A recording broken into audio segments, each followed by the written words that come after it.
Heroin's a goodbye. I'm going away now.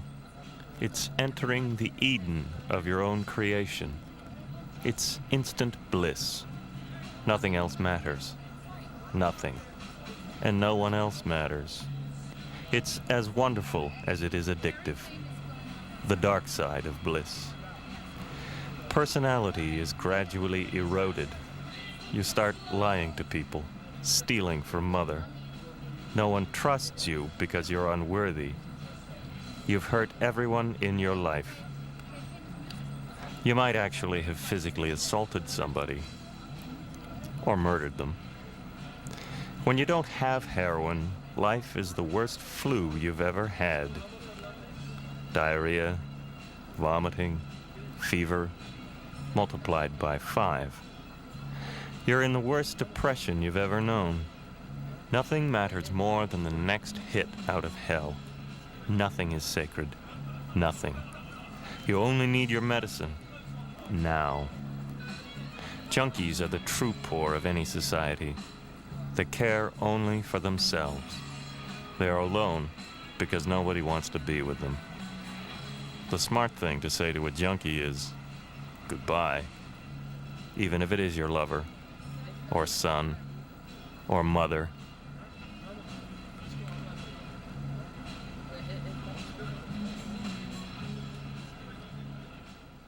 Mother's alcoholism. Alone, afraid, inferior. 13. Pills. Mariana. 16. Pregnant. Baby. Depression. Psychiatry. Didn't. 18. Heroin. Hooked. Cocaine. Trafficked. Gun. Accidentally. Wheelchair. Heroin. Child. 6. Do. Couldn't. Could. Did. This is Lourdes. She is now the financial secretary of Betel in Madrid. Like thousands of other addicts, she has reclaimed her life through the help of this organization. Together, they call themselves Betelitos. Living together in residences in their various countries, they eat together, work together, play together, and pray together. Giving thanks is a vital aspect of their lives, because each of them knows they have a lot to be thankful for. Betel is a free rehab program open to anyone wanting to kick their drug habit. Usually people are admitted the same day they seek entrance. Community is the word to describe Betel. While there are over 50 residences in 9 different countries, each operates on the same principle. It takes one to know one. A Betel community is made up of people who have been there. Groups of recovering addicts supporting each other under professional supervision. And each residence is self-supporting. Betel has spawned a host of small businesses, from painting to chicken farming, in order to pay their own way. Meaningful work plays a vital role in returning homeless, drug-dependent, and marginalized people to a useful place in society. In 1999 alone, $8 million were generated in Betel's used furniture and clothing stores, in its auto shops, used parts warehouse, and salvage operations. It's an effective model of recovery that has proven itself over the past 15 years throughout Spain and Portugal, in Morocco, in France, in Birmingham, England, and New York City, in Mexico, in Germany, in Italy, and most recently, in India. While it receives no funding from any government, Betel is a registered charity in a number of these countries. It thrives on donations of food and supplies, clothes and used furniture, as well as financial support from individuals and foundations. This time, I never want to die. I couldn't go on. It's better for me, I thought, that I die. The last time I took, there were days I took 20 injections per day or more, yeah, and I need 24 hours to push it, yeah, every day and day and day, and I was totally dead. Was there a sense within you, your heart, your head, that I really must stop this, but I can't? Yeah, I have it in my heart since the last 2-3 years. I want to get out of it, but I cannot. I find no way to get out of it. I was substituted by methadone and all these things and codeine. It's no way for me. I couldn't get out of it. This is Elliot Tepper. He's Betel's international director. 17 years ago, he and his wife Mary started working with drug addicts in Madrid, along with Lindsay and Mike McKenzie. Elliot is a man of practical faith. He has an MBA from Harvard and a passion to help the poor help themselves. I know government officials, government professionals, health professionals, rehab professionals who say there is no hope. There is no recovery for drug addicts. I mean, I've talked to Spanish government officials that say there is no hope. That's why they've turned to harm reduction programs rather than cure programs. They've given up trying to cure. They just want to reduce the harm they do to society and try to marginally increase their quality of life.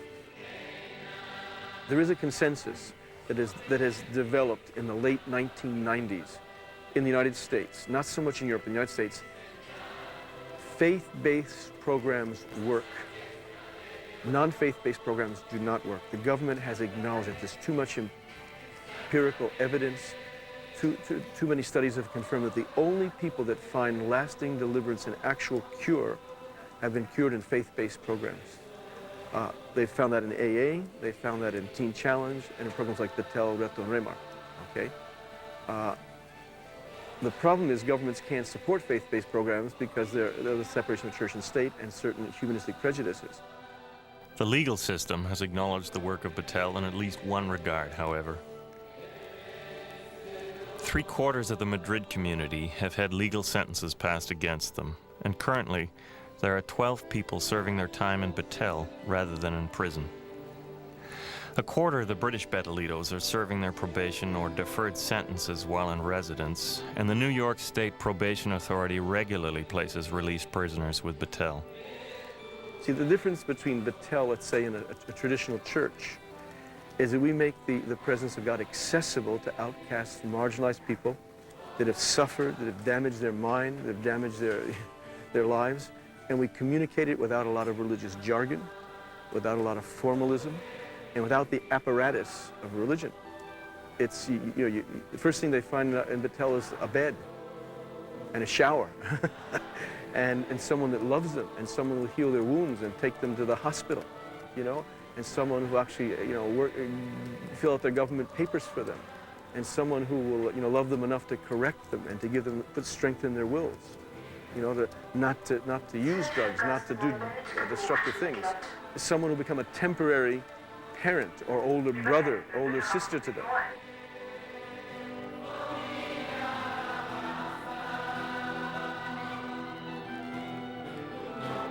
They had something, and they were happy, they were peaceful, they were guys I haven't seen before in my life. I thought, what have these people? And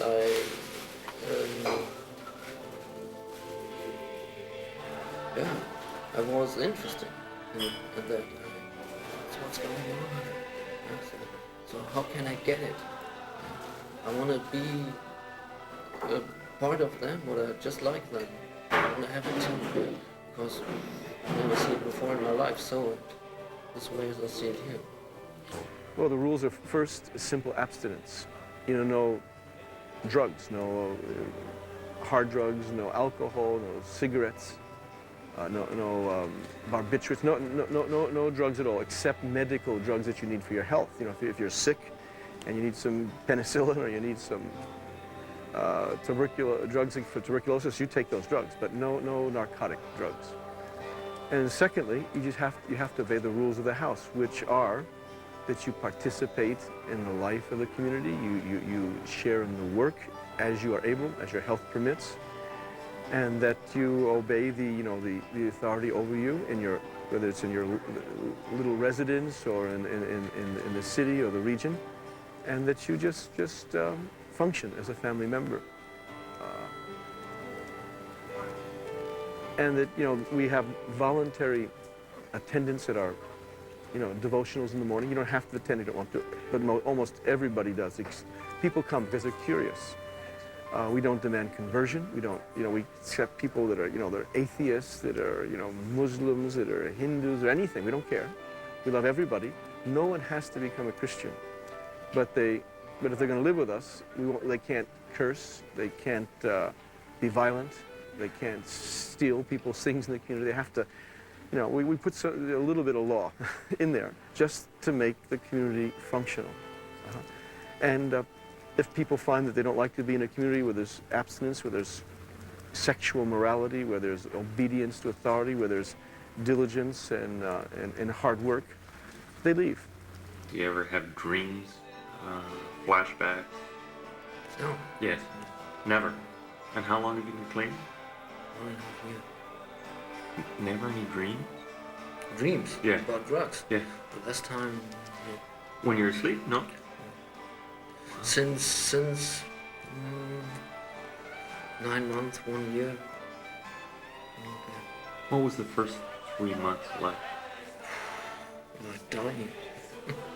Can you say more? Dying. Like dying? I had no power. I was nearly dead. I couldn't walk. I only can walk until the streets and back to the house. No more. Most of Betel's leaders are ex-junkies themselves. Have leads the worship in Madrid. He has the AIDS virus.